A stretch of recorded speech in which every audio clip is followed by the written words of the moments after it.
I'm back. I'm back. Ooh, that's wet.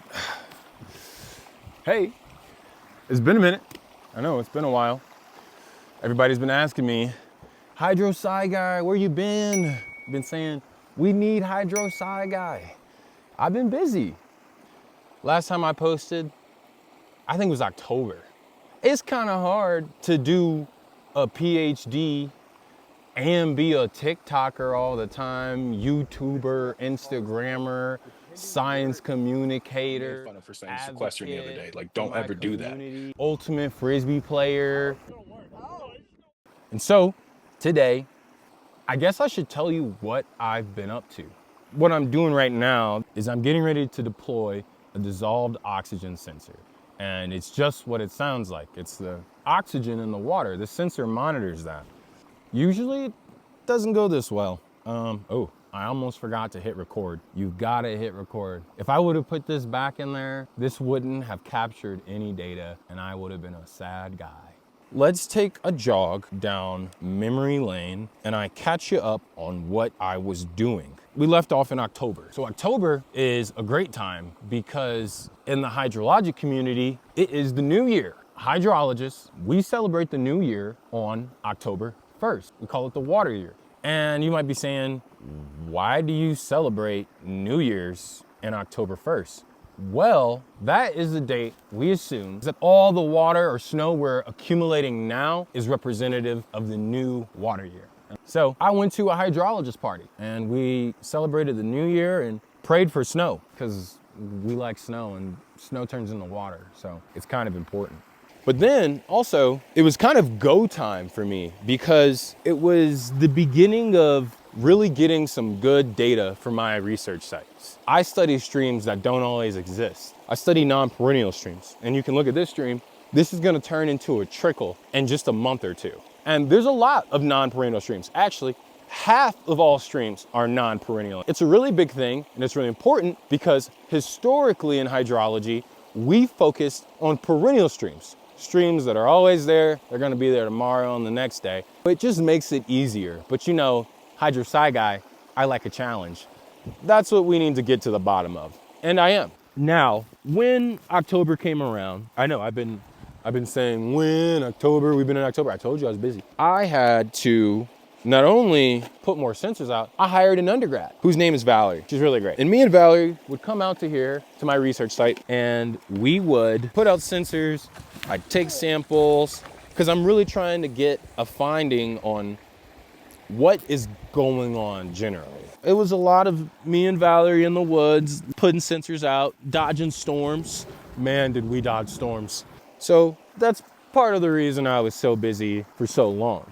Next, after October happened, November came, and I had some sensors in the water that are like $20,000. And they're like way in the mountains. It was a mad scramble to get all the equipment I had in the woods out of the woods that's not staying over winter, and the equipment that is staying in the winter, I needed to make sure it's winter proofed. I still don't know if my stuff is okay. It's 50-50. That's the issue with working with these non-perennial streams. I don't even know the flow of the water. I hadn't seen it yet. I got here in June, and I don't know if the places and the height I put them at is good enough, because this stream doesn't look like this.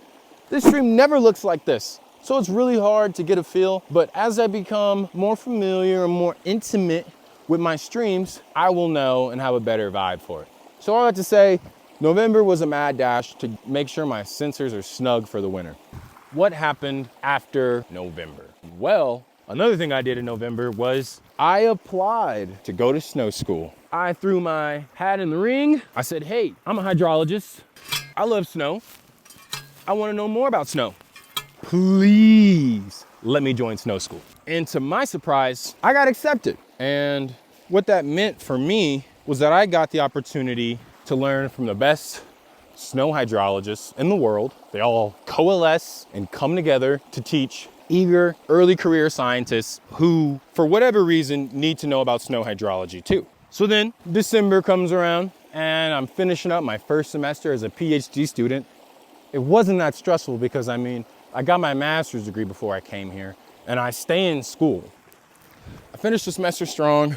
I had a lot of data, got accepted to snow school, enjoyed my winter break. But as soon as January 1st rolled around, it was time to go to snow school. And I learned a bunch. I learned how when you send a signal from a satellite to understand the snow depth, we have to validate those measurements. So scientists have to go out, dig a snow pit, measure the snow pit, make note of all the different layers in the snow pit, and then also make note of the little textures that are in the snow pit too. I learned about this thing called a federal snow sampler. I made some great friends. I learned how to do snow hydrology, and now I'm ready to implement it in my research. I also got a split board, which is literally a snowboard that turns into skis, and then you put these sticky pair of things on them and you go up a mountain, and then you put it back together and you turn it into a snowboard and you ride it down.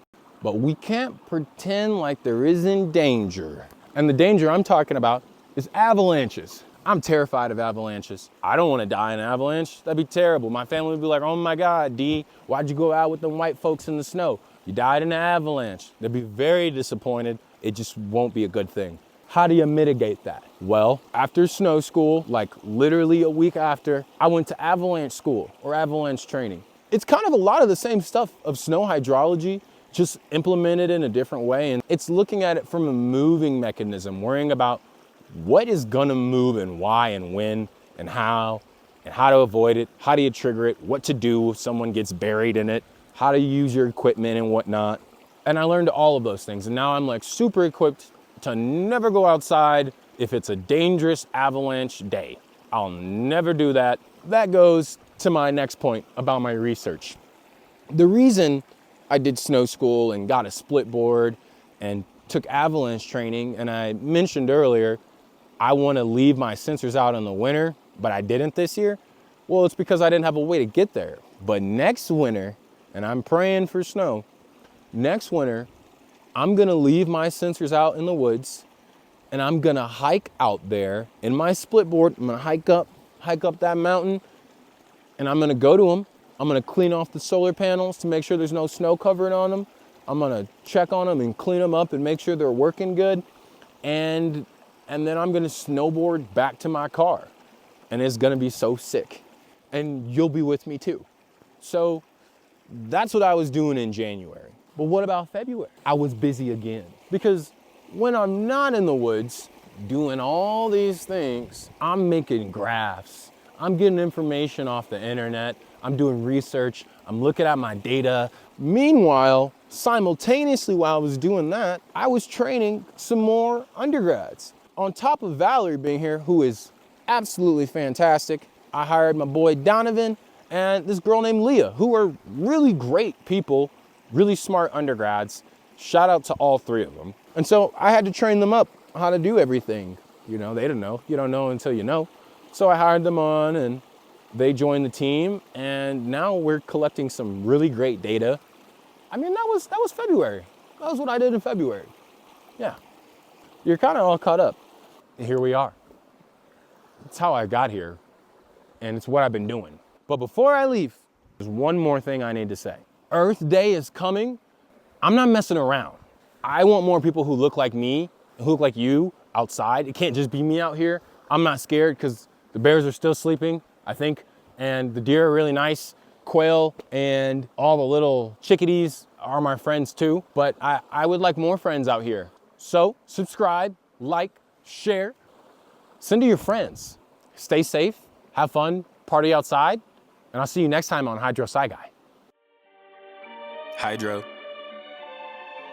Money Productions. Treating Earth like dirt, we the worst. Meanwhile, corporations are in your purse, no handouts. Gotta put me first. Nest egg, nesting, I'm investing. Migratory bird, take a break, I'm resting. Born with a conscience, that's a blessing. Part-time ecologist.